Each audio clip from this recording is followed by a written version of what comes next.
حجر اسود کی دلچسپ تاریخ۔ بسم اللہ الرحمن الرحیم۔ السلام علیکم رحمۃ اللہ وبرکاتہ۔ میں گواہی دیتا ہوں کہ اللہ کے سوا کوئی بھی معبود برحق نہیں۔ خانہ کعبہ کے مشرقی گوشے کی دیوار میں تقریباً 4 فٹ کی بلندی پر ایک قدیم اور مقدس ترین آسمانی پتھر نصب ہے۔ جنت کے یاقوتوں میں سے ایک ہے۔ یہی پتھر حجر اسود کہلاتا ہے۔ حجر اسود عربی زبان کے 2 الفاظ کا مجموعہ ہے۔ حجر عربی میں پتھر کو کہتے ہیں اور اسود سیاہ اور کالے رنگ کے لیے بولا جاتا ہے۔ ناظرین، حجر اسود وہ پتھر ہے جو کعبے کی مشرقی دیوار میں نصب ہے۔ اس وقت بڑے اور مختلف شکلوں کے کئی چھوٹے ٹکڑوں پر مشتمل ہے۔ یہ ٹکڑے اندازاً 2.5 فٹ قطر کے دائرے میں جڑے ہوئے ہیں، جن کے گرد چاندی کا گول چکر بنا ہوا ہے۔ جو مسلمان حج یا عمرہ کرنے جاتے ہیں ان کے لیے لازم ہے کہ طواف کرتے ہوئے ہر بار حجر اسود کو بوسہ دیں۔ اگر ہجوم زیادہ ہو تو ہاتھ کے اشارے سے بھی بوسہ دیا جا سکتا ہے۔ کروڑوں فرزندان اسلام کے محور کعبے کا یہ پتھر صرف مسلمانوں کے لیے ہی نہیں بلکہ تمام مذاہب کے پیروکاروں کے لیے مقدس ہے، اور وہ اس پتھر کو اللہ کی نشانی قرار دیتے ہیں۔ ناظرین، حجر اسود کی اہمیت و فضیلت کے ساتھ ساتھ اس کی ایک دلچسپ تاریخ بھی ہے جس کا جاننا ہر مسلمان کے لیے ضروری ہے۔ یہ اتنا نایاب پتھر ہے کہ اسے آسمان سے اتارا گیا تھا۔ آج کی اس ویڈیو میں ہم آپ کو حجر اسود کی مکمل تاریخ بتائیں گے کہ یہ آسمان سے کب اور کیسے اتارا گیا۔ یہ ایک سفید رنگ کا پتھر اب مکمل طور پر سیاہ کیوں ہو چکا ہے؟ یہ 22 سال تک خانہ کعبہ سے جدا کیوں رہا؟ وہ کون بدبخت تھا جس نے حجر اسود کو چوری کیا؟ حجر اسود 8 حصوں میں کیسے تقسیم ہوا؟ حجر اسود کو واپس کون چھڑا کر لایا؟ اصل حجر اسود کی کیا پہچان ہے؟ حجر اسود کی تنصیب کا فریضہ کس خوش نصیب ہستی نے انجام دیا؟ اس سب کے ساتھ ساتھ ہم آپ کو احادیث مبارکہ کی روشنی میں حجر اسود کی فضیلت بھی بتائیں گے۔ ان سب باتوں کے بارے میں جاننے کے لیے آپ سے گزارش ہے کہ ویڈیو کو آخر تک لازمی دیکھیں، اور اگر آپ ہمارے چینل پر نئے ہیں تو ہمارے چینل کو سبسکرائب کر لیں۔ ناظرین، خانہ کعبہ جو کہ پوری دنیا میں سب مسلمانوں کا قبلہ ہے اور دنیا کی پہلی مسجد الحرام کے وسط میں واقع ہے۔ مسجد الحرام کی خصوصیت یہ ہے کہ اللہ تعالیٰ نے اسے امن کا گہوارہ بنایا ہے اور اس میں ایک نماز پڑھنے کا ثواب 1,00,000 نماز پڑھنے کے برابر ہے۔ اللہ تعالیٰ نے خانہ کعبہ کی جگہ کو باقی زمین سے 1000 سال پہلے پیدا فرمایا۔ یہ خطہ پانی پر ایک جھاگ کی شکل میں تیر رہا تھا، پس اللہ تعالیٰ نے اس خطے کے نیچے زمین بچھا دی۔ حضرت آدم علیہ السلام جب اللہ کے حکم سے زمین پر اترے تو آپ علیہ السلام پر وحشت طاری ہو گئی اور آپ علیہ السلام نے اللہ تعالیٰ سے دعا کی۔ اللہ تعالیٰ نے بیت المعمور کو زمین پر نازل کیا جو جنت میں یاقوت کا بنا ہوا تھا، اور اس میں سبز زبرجد کے 2 دروازے تھے، ایک دروازہ مشرقی طرف اور ایک دروازہ مغرب کی طرف لگا ہوا تھا۔ اللہ تعالیٰ نے اسے اسی جگہ رکھ دیا جہاں آج خانہ کعبہ موجود ہے۔ اللہ تعالیٰ نے حضرت آدم علیہ السلام کو حکم دیا کہ اسی طرح طواف کیا کر جس طرح میرے عرش کے گرد فرشتوں کو طواف کرتے دیکھا ہے، اور اس کے پاس اسی طرح نماز پڑھ جس طرح میرے عرش کے پاس نماز ادا کیا کرتا تھا۔ جب حضرت آدم علیہ السلام ارض ہند سے مکہ مکرمہ کی طرف پیدل روانہ ہوئے تو اللہ تعالیٰ نے ایک فرشتے کو مقرر کر دیا تاکہ حضرت آدم علیہ السلام کی بیت اللہ کی طرف رہنمائی کرے۔ حضرت آدم علیہ السلام نے مناسک حج ادا کیے۔ جب حج سے فارغ ہوئے تو فرشتوں سے ملاقات کی۔ فرشتوں نے کہا، اے آدم، اللہ تعالیٰ آپ کو حج کا بہترین بدلہ عطا فرمائے۔ ہم نے اس گھر یعنی بیت اللہ کا آپ سے 2000 سال پہلے طواف کیا تھا۔ حضرت آدم علیہ السلام نے ارض ہند سے مکہ مکرمہ کی طرف پیدل چل کر 40 مرتبہ حج فرمایا۔ بیت المعمور طوفان نوح تک زمین پر ہی رہا۔ اس کے بعد اللہ تعالیٰ نے اسے آسمان پر اٹھا لیا اور جبریل علیہ السلام کو حکم دیا کہ وہ حجر اسود طوفان نوح سے محفوظ رہے۔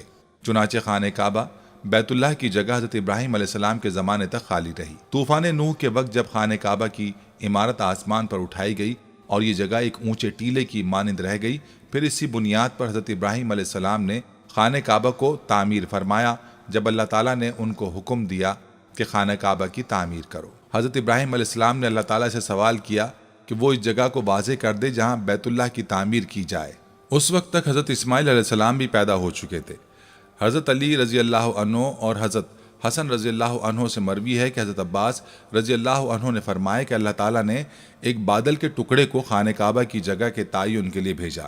جب وہ بادل کا ٹکڑا چلا تو حضرت ابراہیم علیہ السلام اس کے سائے میں چلتے رہے، یہاں تک کہ مکہ مکرمہ آیا تو بادل کا ٹکڑا بیت اللہ کی جگہ ٹھہر گیا۔ یہاں حضرت ابراہیم علیہ السلام کو آواز دی گئی کہ بادل کے ٹکڑے کے سائے کے نیچے خانہ کعبہ یعنی بیت اللہ کی تعمیر کرو، نہ اس میں کمی کرو اور نہ زیادتی کرو۔ خانہ کعبہ کی جگہ کا تعین اور ظاہر ہونے کے بعد حضرت ابراہیم علیہ السلام نے خانہ کعبہ کی تعمیر شروع کی۔ حضرت اسماعیل علیہ السلام پتھر لا کر دیتے تھے خانہ کعبہ کی تعمیر 5 پہاڑوں طور سینا، جبل زیتون، جبل لبنان جو ملک شام میں ہے، جبل جودی جو جزیرے کا پہاڑ ہے، جبل ہرا جو مکہ میں واقع ہے کے پتھروں سے کی گئی، اور باقی پہاڑوں کے پتھروں سے بیت اللہ کی دیواریں بلند کی گئیں۔ جب حضرت ابراہیم علیہ السلام نے حجر اسود کی جگہ تک بیت اللہ کی تعمیر مکمل کر لی تو اپنے بیٹے اسماعیل علیہ السلام سے فرمایا، میرے پاس ایک بہترین اور خوبصورت پتھر لاؤ جو لوگوں کے لیے بطور علامت برقرار رہے۔ حضرت اسماعیل علیہ السلام ایک پتھر لائے۔ حضرت ابراہیم علیہ السلام نے فرمایا، اس سے بھی اچھا پتھر لاؤ۔ چنانچہ اسماعیل علیہ السلام پتھر کی تلاش میں نکلے تو جبل ابو قیس سے آواز آئی، اے اسماعیل، تیرے لیے میں نے ایک امانت رکھی ہے، پس تو اس کو لے لے۔ حضرت اسماعیل علیہ السلام حجر اسود کو لائے اور اسے اس کی جگہ پر رکھ دیا۔ ناظرین، حجر اسود جنت کی یاقوتوں میں سے ایک ہے جسے سیدنا آدم علیہ السلام اپنے ساتھ جنت سے لائے تھے اور تعمیر بیت اللہ کے وقت ایک گوشے میں نصب فرمایا تھا۔ طوفان نوح علیہ السلام میں آدم علیہ السلام کا تعمیر کردہ بیت اللہ آسمانوں پر اٹھائے جاتے وقت اس متبرک پتھر کو شکم جبل ابی قیس میں امانتاً رکھ دیا گیا تھا۔ پھر تعمیر ابراہیمی کے وقت جبریل علیہ السلام نے اللہ تعالیٰ کے حکم سے سیدنا ابراہیم خلیل اللہ کی خدمت عالیہ میں پیش کر دیا تھا۔ اس طرح اسے پھر اسی جگہ کی زینت بنا دیا گیا جہاں پہلے رونق افروز تھا۔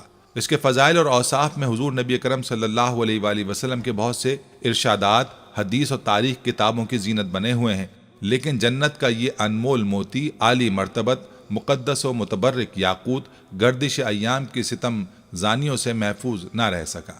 متعدد بار اسے فساق و فجار ظالموں کے ہاتھوں تختہ مشق بننا پڑا، بارہا حوادث کا شکار ہوا اور اس کے نازنین بدن پر کتنی مرتبہ ہی زخم آئے۔ طوفان نوح علیہ السلام میں آدم علیہ السلام کا تعمیر کردہ بیت اللہ آسمانوں پر اٹھائے جاتے وقت اس متبرک پتھر کو شکم جبل ابی قیس میں امانت میں رکھ دیا گیا تھا۔ تاریخ میں کم از کم 6 واقعات ایسے ملتے ہیں جب حجر اسود کو چوری کیا گیا یا اس کو توڑنے کی کوشش کی گئی۔ ہو سکتا ہے کہ اس کے حوادث کی تعداد اس سے بھی زیادہ ہو۔ اسلامی روایات کے مطابق جب حضرت ابراہیم علیہ السلام اور ان کے بیٹے حضرت اسماعیل علیہ السلام خانہ کعبہ کی تعمیر کر رہے تھے تو جبریل علیہ السلام نے یہ پتھر جنت سے لا کر دیا، جسے حضرت ابراہیم علیہ السلام نے اپنے ہاتھوں سے دیوار کعبہ میں نصب کیا۔ حضرت ابراہیم علیہ السلام کے بعد سب سے پہلے قبیلہ بنی جرہم کے متعلق ملتا ہے کہ ان لوگوں نے حجر اسود کے ساتھ چھیڑ چھاڑ کی تھی۔ تاریخ میں جب بنو بکر بن عبد مناہ نے قبیلہ جرہم کو مکہ سے نکلنے پر مجبور کیا تو انہوں نے مکہ سے بے دخل ہوتے ہوئے کعبہ میں رکھے ہوئے 2 سونے کے بنے ہرنوں کے ساتھ حجر اسود کو کعبے کی دیوار سے نکال کر زمزم کے کنویں میں دفن کر دیا اور مجبوراً یمن کی جانب کوچ کر گئے۔ اللہ تعالیٰ کی حکمت دیکھی کہ یہ پتھر زیادہ عرصے زمزم کے کنویں میں نہیں رہا۔ جس وقت بنو جرہم کے لوگ حجر اسود کو زمزم کے کنویں میں چھپا رہے تھے، ایک عورت نے انہیں ایسا کرتے دیکھ لیا تھا۔ اس عورت کی نشاندہی پر حجر اسود کو زمزم کے کنویں سے بازیاب کرا کے نصب کر دیا گیا۔ اس کے بعد سن 696 عیسوی میں جب حضرت عبداللہ بن زبیر رضی اللہ تعالی عنہ خانہ کعبہ میں پناہ گزین ہوئے تو حجاج بن یوسف کی فوج نے کعبے پر منجنیقوں سے پتھر برسائے اور پھر آگ لگا دی، جس سے حجر اسود کے 3 ٹکڑے ہو گئے۔ عباسی خلیفہ الراضی باللہ کے عہد میں ایک کرامتی سردار ابو طاہر حجر اسود کو اٹھا کر لے گیا اور کافی عرصے بعد اسے واپس کیا۔ ابو طاہر نامی شخص کی قیادت میں کرامتین نے 317 ہجری میں مکہ مکرمہ کا محاصرہ کر لیا اور مسجد الحرام جیسے مقدس مقام پر تقریباً 700 انسانوں کو قتل کیا اور زمزم کے کنویں کو اور مسجد الحرام کے احاطے کو انسانی لاشوں اور خون سے بھر دیا۔ اس کے بعد اس نے مکہ مکرمہ کے لوگوں کی قیمتی اشیاء اور کعبہ مشرفہ میں رکھے جواہرات کو غصب کر لیا۔ اس نے کعبے کی غلاف کو چیر پھاڑ کر کے اپنے پیروکاروں میں تقسیم کر دیا۔ کعبہ مشرفہ کے دروازے اور اس کے سنہری پرنالے کو کھار ڈالا، اور پھر بات صرف یہیں ختم نہیں ہوئی بلکہ 7 ذی الحجہ 317 ہجری کو ابو طاہر نے حجر اسود کو کعبہ مشرفہ کی دیوار سے الگ کر دیا اور اس کی جگہ کو خالی چھوڑ دیا اور اس کو موجودہ دور میں جو علاقہ بحرین کہلاتا وہاں منتقل کر دیا۔ یہ حجر اسود کا ایک نہایت تکلیف دہ دور تھا۔ تقریباً 22 سال حجر اسود کعبہ شریف کی دیوار سے جدا رہا۔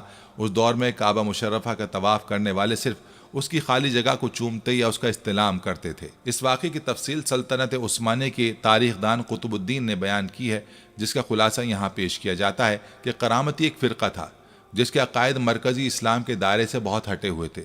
اس فرقے سے تعلق رکھنے والے ایک جنگی سردار ابو طاہر الجنابی نے بحرین کے شہر حجر میں موجود نام قطیف میں ایک عمارت بنوائی اور اس کا نام دار الحجرہ رکھا۔ اس کا مقصد یہ تھا کہ لوگ مکہ جا کر خانہ کعبہ کا حج ترک کر دیں اور اس کے بجائے اس کے دارالحجرہ میں آیا کریں۔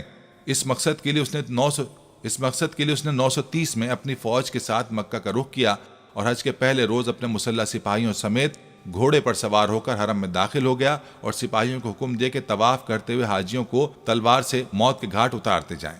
اس کی فوج نے حاجیوں کی لاشوں سے آب زمزم کا کنواں پاٹ دیا۔ تاریخ کی کتابوں میں لکھا ہے کہ اس قتل عام میں 30,000 کے قریب حاجی مارے گئے۔ قطب الدین نے اپنی کتاب میں لکھا کہ ابو طاہر اس وقت نشے میں دھت تھا، اس نے اسی حالت میں کعبے کا دروازہ اکھاڑ ڈالا اور چیخا، باخدا یہ میں ہوں، خدا پیدا کرتا ہے اور میں مارتا ہوں۔ ابو طاہر نے حاجیوں کا مال اسباب لوٹ لیا، ان کی عورتوں اور بچوں کو اپنے سپاہیوں میں تقسیم کر دیا۔ اب اسے مقام ابراہیم کی تلاش تھی، لیکن کعبے کے متولیوں نے اسی افراتفری کے دوران اسے چھپا دیا تھا، اس لیے وہ اسے نہیں ملا۔ مشہور مفسر اور مورخ ابن کثیر کی مشہور تاریخ کی جلد 11 میں اس کے بعد کے واقعے کا ذکر کرتے ہیں۔ پھر اس نے حجر اسود کو اکھاڑنے کا حکم دیا۔ اس وقت ایک شخص نے آ کر اپنے ہاتھ کی ایک بھاری چیز سے اس پر ضرب لگائی اور کہا، کہاں ہے وہ تیرا ابابیل اور کہاں ہے وہ تیرا حجارہ من سجیل؟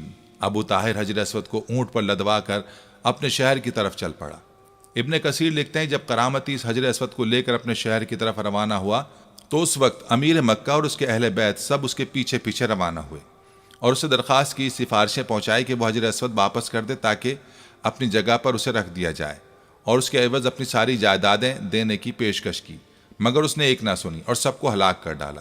طاہر حجر اسود کو اپنے ساتھ بحرین لے گیا اور اسے اپنی تعمیر کردہ عمارت میں رکھوا دیا۔ حجر اسود 22 سال تک اس کی تحویل میں رہا، تاہم ابو طاہر کی یہ امید کہ اب لوگ اس کے شہر آ کر حج کیا کریں گے پوری نہیں ہوئی۔ لوگ اب بھی خانہ کعبہ جاتے رہے، حجر اسود کی خالی جگہ کو چومتے رہے۔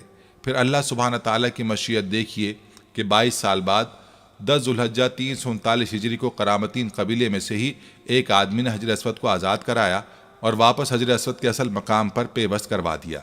کہا جاتا ہے کہ جب ابو طاہر چیچک کا شکار ہو کر 38 برس کی عمر میں مر گیا تو اس کا جانشین سنبر ابن الحسن کرامتی 20 مئی 951 کو حجر اسود لے کر مکہ مکرمہ آیا۔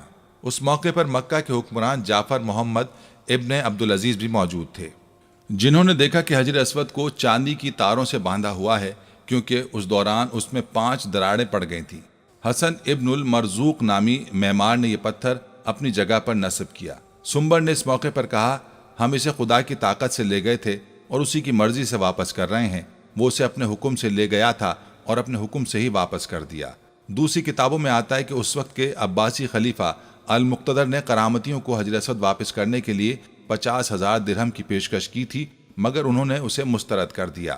حجر اسود کی غیر موجودگی کے 21 برسوں کے دوران حج بڑی حد تک معطل رہا، کیونکہ کرامتی حاجیوں کے قافلے لوٹ لیا کرتے تھے۔ مشہور و معروف مورخ ابن خلدون نے بھی اپنی تاریخ میں اس کا ذکر کیا ہے۔ وہ اس کتاب کی جلد 4 میں لکھتے ہیں کہ کرامتیوں نے خانہ کعبہ کا دروازہ توڑ ڈالا، ایک شخص میزاب اتارنے کے لیے خانہ کعبہ پر چڑھا، گر کر مر گیا۔ مقتولین کچھ تو چاہے زمزم میں پھینک دیے گئے، باقی مانندگان کو مسجد حرام میں جو جہاں مارا گیا اسی مقام پر بلا غسل، نماز جنازہ اور کفن دفن کر دیا گیا۔ غلاف کعبہ کو اپنے ہمراہیوں میں تقسیم کر دیا اور اہل مکہ کے مکانات کو لوٹ لیا گیا۔ اس وقت ایک مسئلہ یہ ضرور پیش آیا، کیا واقعی اصل حجر اسود ہی ہے یا نہیں؟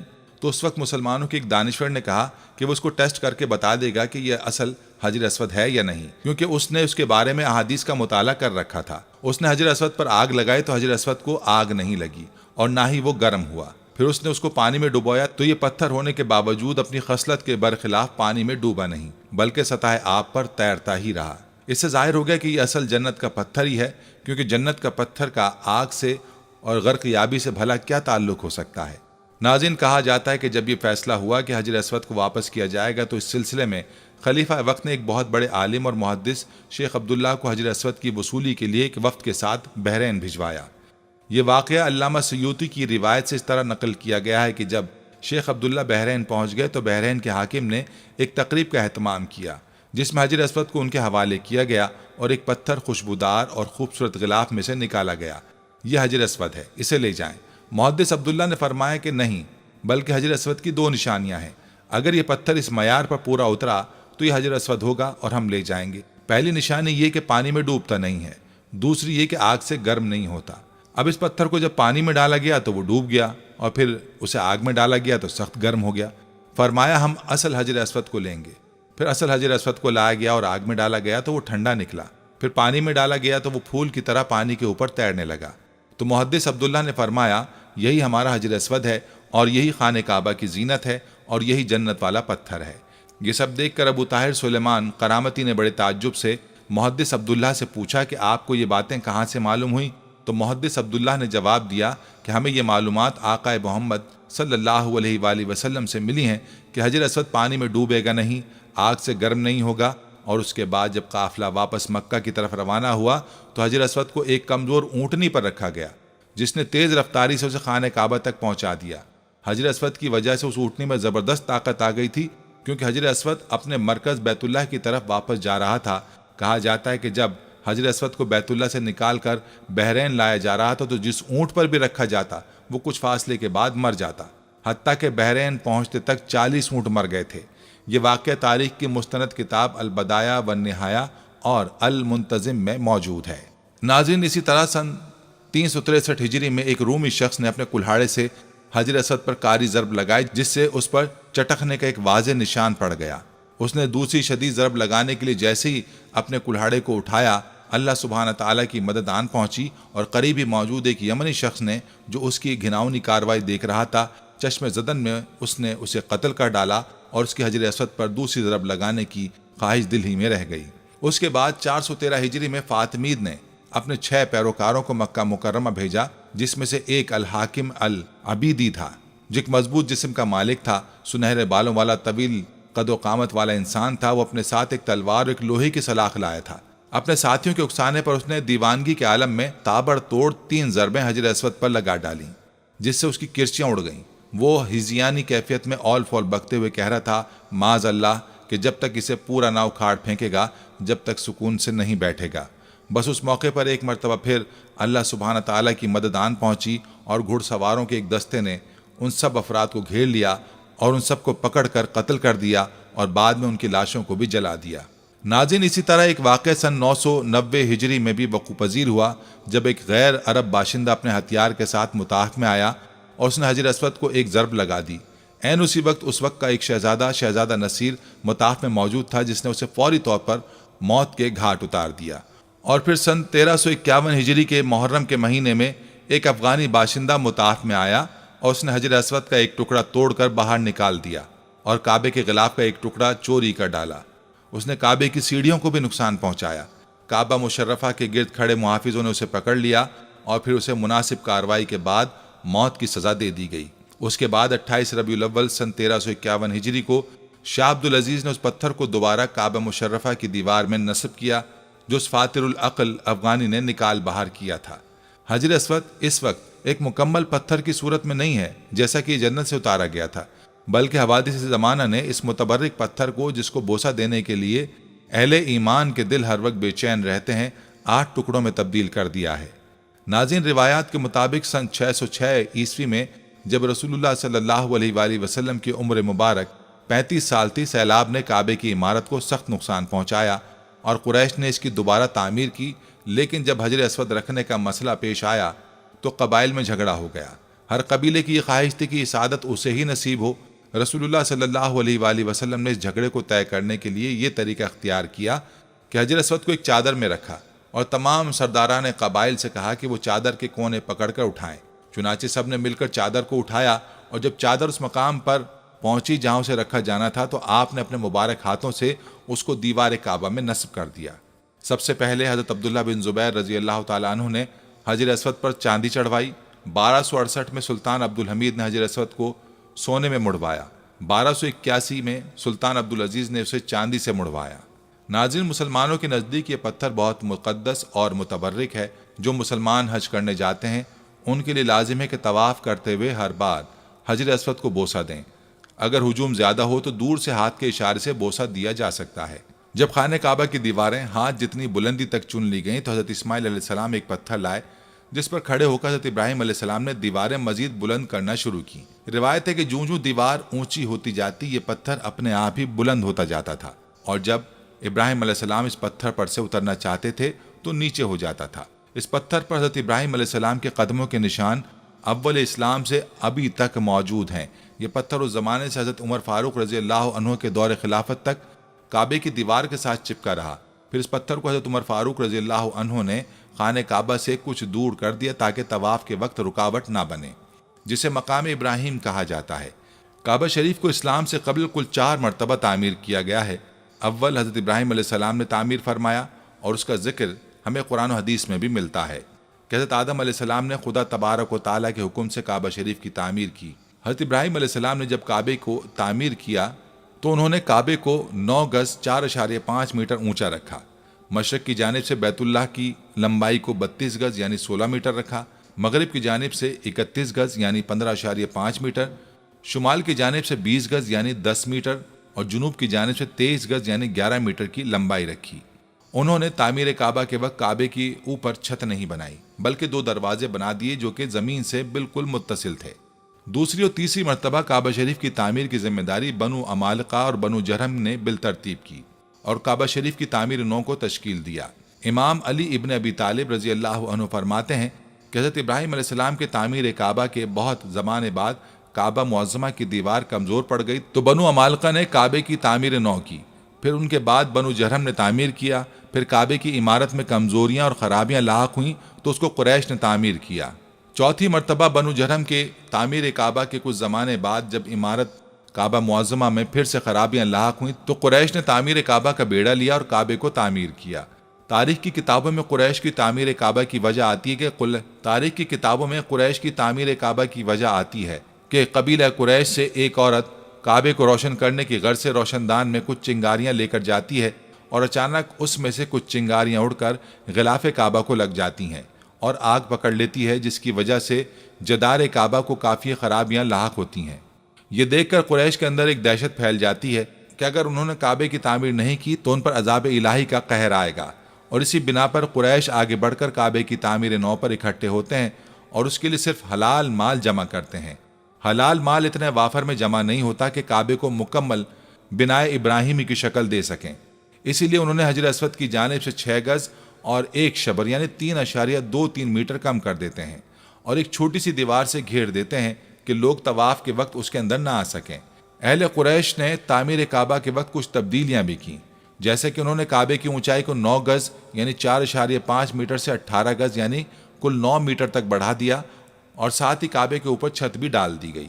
باب غربی کو بند کر دیا گیا، جبکہ باب شرقی کی اونچائی بھی کچھ زیادہ بڑھا دی گئی، اور سب سے اہم بات یہ کہ قریش کے کعبے کی اس تعمیر نو میں ہمارے پیارے آقا صلی اللہ علیہ وآلہ وسلم بھی شامل تھے۔ ناظرین، اب یہاں آپ کو حجر اسود کی فضیلت کے بارے میں کچھ احادیث مبارکہ سے سناتے چلیں۔ پیارے آقا کریم صلی اللہ علیہ وآلہ وسلم نے فرمایا، حجر اسود جنت سے آیا ہوا پتھر ہے، یہ دودھ سے زیادہ سفید تھا، بنو آدم کے گناہوں نے اسے کالا کر دیا۔ بعض روایات سے معلوم ہوتا ہے کہ اس مبارک پتھر کا وہ حصہ جو دیوار کے اندر ہے وہ سفید ہی ہے، جیسے کہ حضرت مجاہد فرماتے ہیں کہ جب حضرت عبداللہ بن زبیر نے بیت اللہ کو دوبارہ تعمیر کی غرض سے منہدم کیا تو میں نے دیکھا کہ حجر اسود کا وہ حصہ جو دیوار کے اندر تھا وہ سفید تھا۔ وہ معلوم ہوا کہ گناہوں کے سبب صرف بیرونی حصہ سیاہ ہوا ہے، اور اسی وجہ سے اس کو حجر اسود یعنی کالا پتھر کہا جاتا ہے۔ جب بیت اللہ کی تعمیر اس جگہ تک پہنچی جہاں حجر اسود نصب ہونا تھا تو قریش میں اختلاف پیدا ہو گیا۔ قبیلے کی ہر شاخ کے لوگ یہ چاہتے تھے کہ حجر اسود نصب کرنے کا شرف انہیں حاصل ہو۔ یہ اختلاف اتنا بڑھا کہ نوبت قتال تک آن پہنچی، تلواریں میان سے نکل آئی۔ اتنے میں ابو امیہ مخزومی جو قریش کے معمر شخص تھے اٹھے اور کہنے لگے، ہمارے درمیان اس نزاع کا فیصلہ وہ شخص کرے گا جو کل سب سے پہلے بنو شیبہ دروازے سے حرم میں داخل ہوگا۔ اس بات پر سب متفق ہو گئے۔ ادھر فیصلہ خداوندی ہو چکا تھا کہ اس کے ہونے والے نبی محمد صلی اللہ علیہ وآلہ وسلم اس شرف سے بہرور ہوں گے۔ چنانچہ اگلے دن سب سے پہلے داخل ہونے والی ذات عالی سرور دو عالم کی تھی۔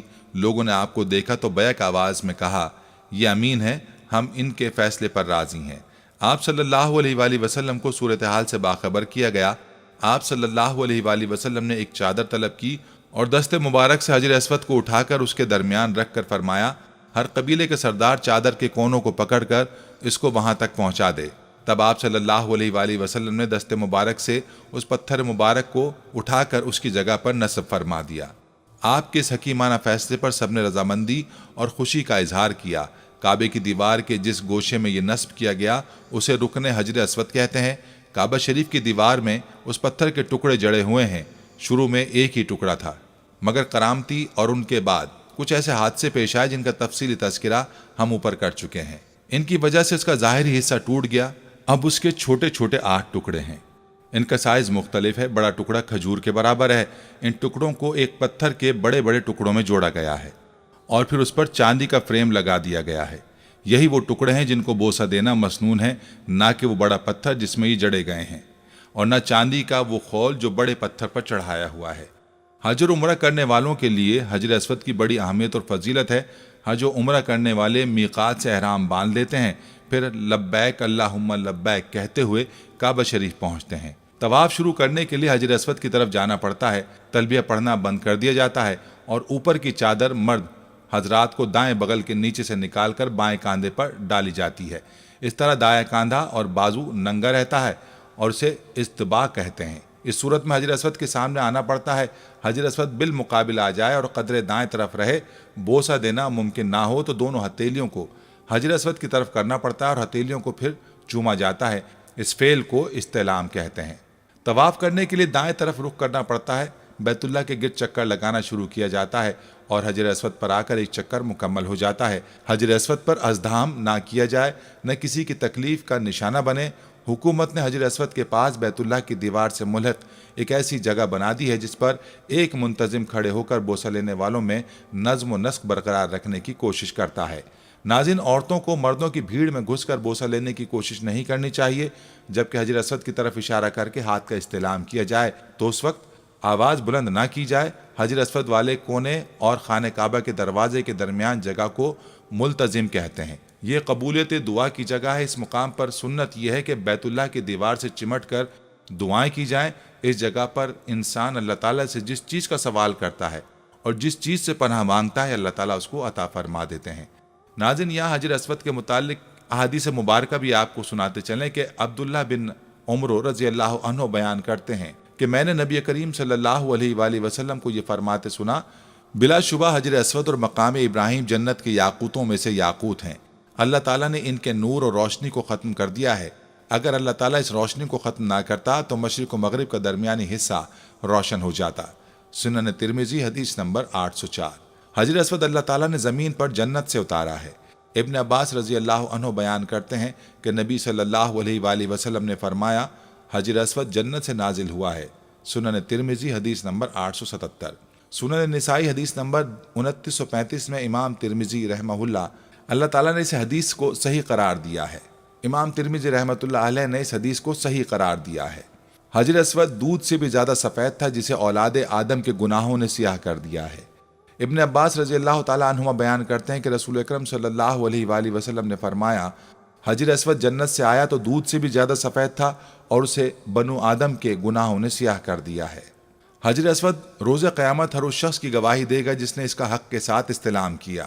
ابن عباس رضی اللہ عنہما بیان کرتے ہیں کہ نبی صلی اللہ علیہ وآلہ وسلم نے حجر اسود کے بارے میں فرمایا، اللہ کی قسم، اللہ تعالیٰ اسے قیامت کو لائے گا تو اس کی 2 آنکھیں ہوں گی جن سے یہ دیکھے، اور زباں ہوگی جس سے بولے، اور ہر اس شخص کی گواہی دے گا جس نے اس کا حقیقی استلام کیا۔ سنن ترمذی حدیث نمبر 961، سنن ابن ماجہ حدیث نمبر 2944۔ امام ترمذی نے اس حدیث کو حسن کہا ہے اور حافظ ابن حجر نے فتح الباری میں اس کی تقویت بیان کی ہے۔ حجر اسود کا استلام یا بوسہ یا اس کی طرف اشارہ کرنا یہ ایسا کام ہے جو طواف کے ابتدا میں ہی کیا جاتا ہے، چاہے وہ طواف حج میں ہو یا عمرے میں یا پھر نفلی طواف کیا جا رہا ہو۔ جابر بن عبداللہ رضی اللہ تعالیٰ عنہ بیان کرتے ہیں کہ رسول اکرم صلی اللہ علیہ وآلہ وسلم جب مکہ مکرمہ تشریف لائے تو حجر اسود کا استلام کیا اور پھر اس کے دائیں جانب چل پڑے اور 3 چکروں میں رمل کیا اور باقی 4 میں آرام سے چلے۔ صحیح مسلم حدیث نمبر 1218۔